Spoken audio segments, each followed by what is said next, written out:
여러분 안녕하세요. 모고모고입니다. 드라마 젠토크女王の主役トンマン、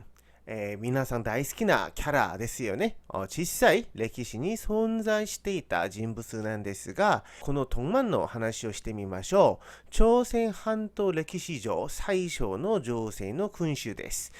新羅の27代の王で、韓国の名前では선덕여왕と言います。今日はせっかくなんで선덕여왕と言ってみます。じゃあこの선덕여왕なんですが、26代王陳平王とその正室であるマヤ夫人の間で生まれた長女なんですね。つまり正統王族、新羅の階級から見てみたら正統王族の孫골でした。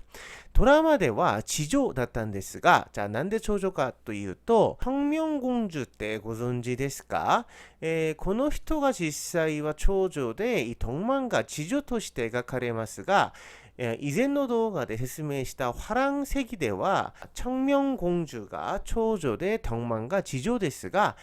公式として認められている이 삼국사기という記録では덕만が長女で청명공주が次女なので、今日はこの記録に基づいて説明します。덕만は長女だったらしいです。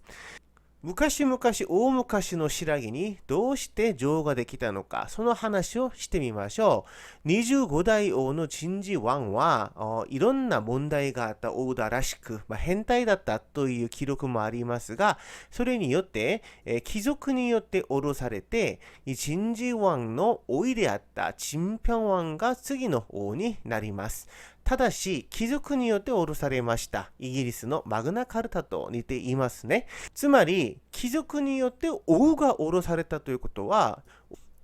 王権の権威に問題ができますよね。26代の王、陳平王は最初からこういった問題を抱えていました。で、さらに問題はこれだけじゃなくて、陳平王の続き、正式な後継者になれる金庸수という人物もいましたので、金庸수という人物は25代王の息子だったんですね。お父さんが無能だということでお父さんが降ろされたんですが、息子が成長したら自分の正当性を言ってくるかもしれないんじゃないですか。なので陳平王は自分の王権も危ないという問題もありました。で、ここで、陳平王は、みんなの前で新しいルールを作りますが、陽の直系だけ孫골。実際この金庸수は孫골か진골かいろんな論議があるみたいなんですが、とにかく簡単に言いますと、自分の長兄しか王になれないと宣言します。ちょっとおかしいところは、貴族によって降ろされた王の続きに、登場した王なんですが、こうやって強く言えるのは、話は長くなりますが、陳平王はそれぐらいの実績と、かなり新羅に負を与えた立派な王だったからできる話だったんですね。当時新羅は王に息子がいなかった場合、娘の夫が王になったんですよ。新羅の2代王チャチャウンの娘アヒョの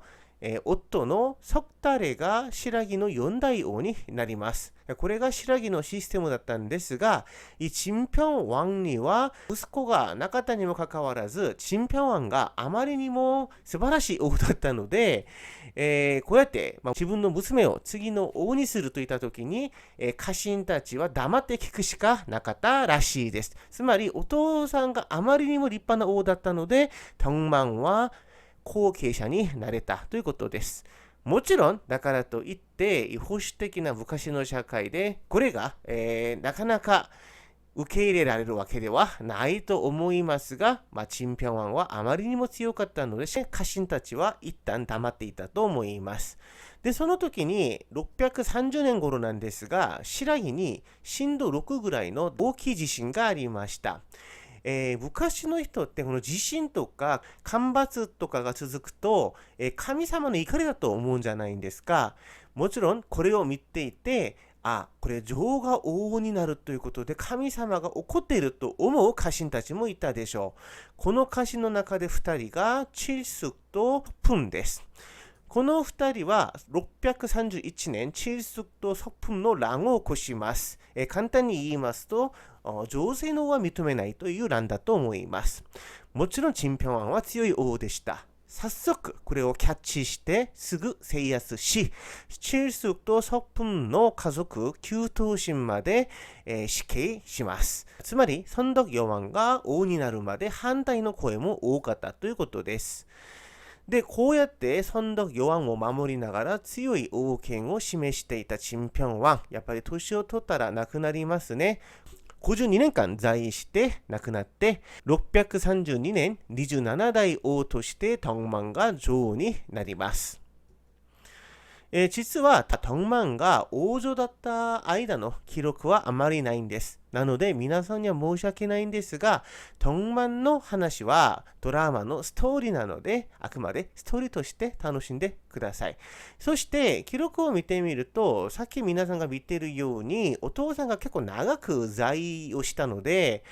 実はこうやって若い時に即位したわけじゃなくて、かなり高齢だったかもしれません。で、とにかく、ソンドクヨワンは自分が王になるときにいろんな反対の声があったのを知っていたので、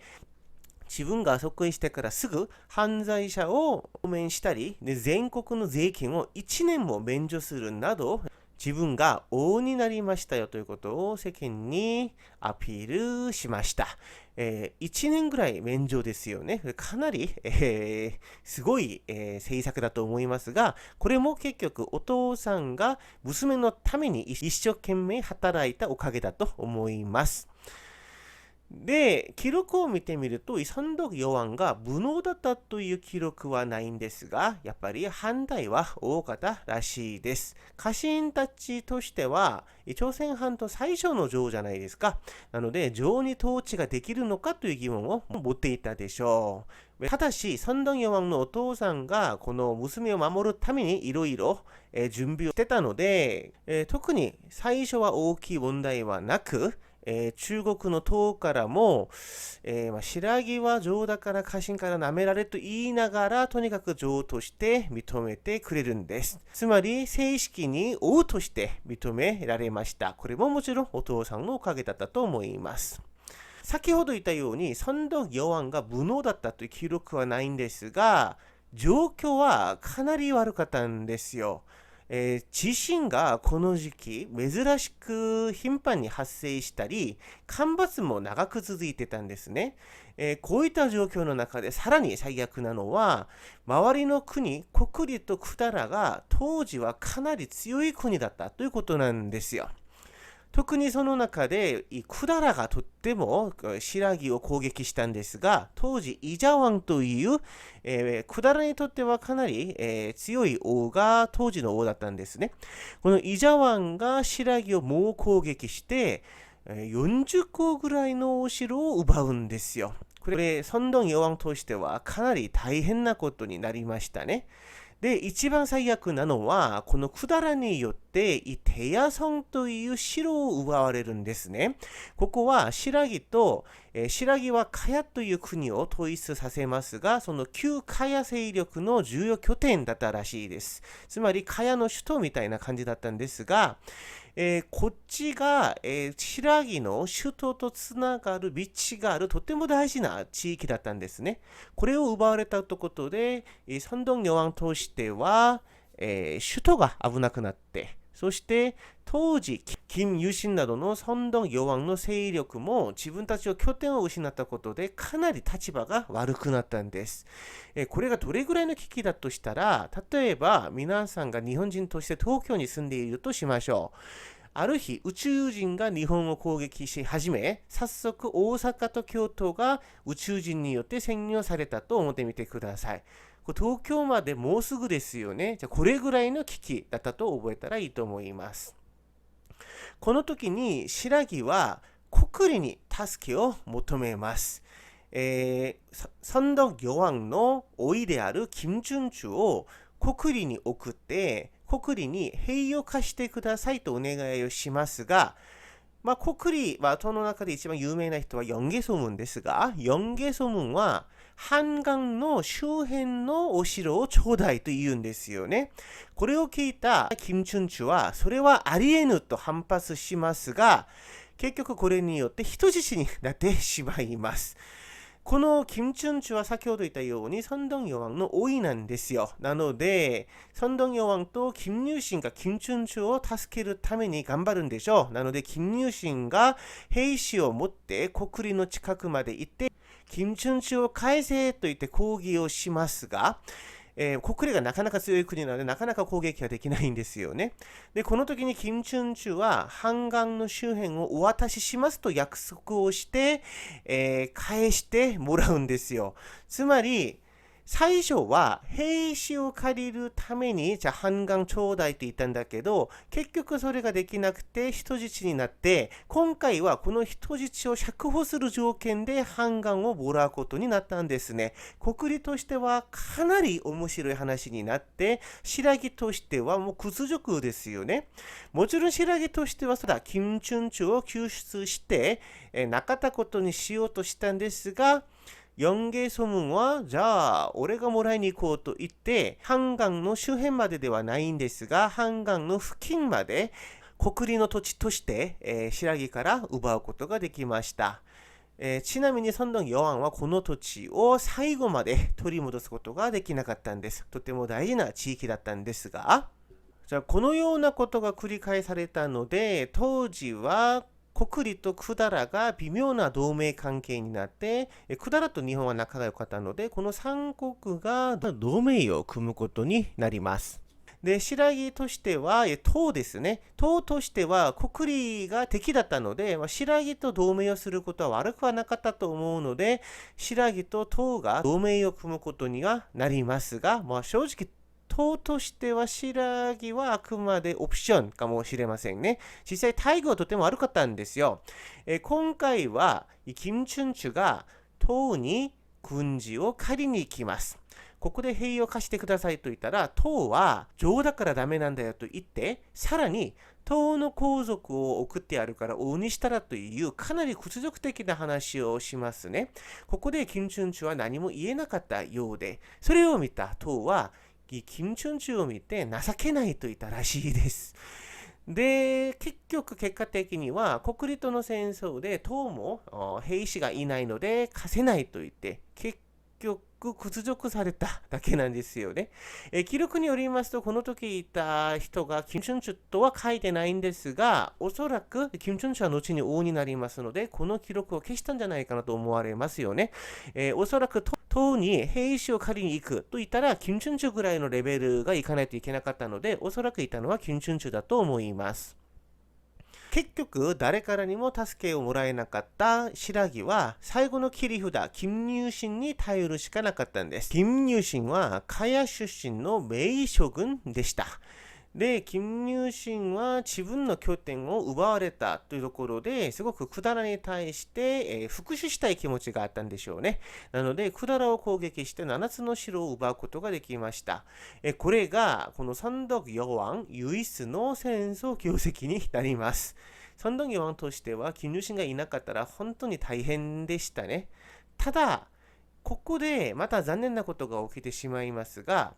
当時、唐が国理を攻撃することを決めます。なので、同盟国だった白木に、一緒に国理を攻撃しようということで、命令を下します。そこで白木は3万大軍を持って国理を攻撃しますが、残念ながらこの時の国理の四下ソムンによって、この唐と白木の大軍は破られてしまいます。白木としてはかなり大きいダメージを受けたことになりますね。で、これを回復しようとしたときに、なんと今回は百済が今がチャンスですよね。なので白木を攻撃し、7つの城を、奪われてしまいます。結局、先ほど言った金入信が取ってきた7つの城と、今また7つの城を奪われたので、プラスマイナス0になりまして、結局、孫徳義王の領土に関する実績は0になりますよね。こういった孫徳義王のお父さんは素晴らしい王だったので、家臣たちはどういった目で孫徳義王を見ていたんでしょう。その中でいろんな原因があったと思いますが、선덕 여왕の右腕だったピダムが乱を起こします。このピダムの乱に関しては以前の動画をご覧ください。じゃあ、선덕 여왕はこのピダムの乱の途中で死亡します。いろんな説がありますが、今のところでは病死ということで、思っています。当時、生まれた年があまりわからないので、60代頃だったらしいですね。じゃあ、선덕 여왕は領土拡大の実績は最悪でした。先ほど言ったように、在位15年中に失った城がおよそ50個もあるんです。もちろんここで言っている城というのは、皆さんが思っている立派な城もあるんですが、要塞みたいなのもあると思いますが、とにかく大きい領土を失ってしまったということなんですね。ただし、国民のために福祉政策などはかなり進んだらしいんですよ。例えば、一人で住んでいる方に支援権を与えたりとかするのが、この선덕 여왕によって始まったらしいですね。それ以外にも、선덕 여왕は仏教文化を、とても注視して発展させます。なので、当時、선덕 여왕が作ったものが今結構残っていますね。ただ、写真の右上にある塔は、モンゴル侵略によって燃えてしまって再現したものなんですが、とにかくいろんな仏教文化を作りました。おそらくなんですが、うまくいかないということで、神様に祈りたかったんじゃないかなと私は思いますが、とにかく結果的には仏教の遺跡がいっぱい残ることになりました。それ以外にも、当時党は留学生を募集していましたが、その留学生として、人材育成ということなんですよね。結構党に白木の若者を送ります。これは白木の未来のための考え方だったと思います。それ以外にも、白木の政治的にはかなり業績があったらしいですね。まとめてみると、平和な時代に王になったらかなり活躍したかもしれません。ただ、情勢としてやっぱり戦争がよくわからないので、当時イ・ジャワンとヨンゲソムンというとても重要な人物たちが活躍した時代だったので、その時代に王になった선덕 여왕はかなり運がなかったかもしれません。今日はここまでです。선덕 여왕のストーリーが見たい方はとても有名な人なのでいろんなドラマがありますが、全徳城と大王の夢をご覧ください。じゃあ今日も聞いてくれて진짜 고마워요。여러분 안녕。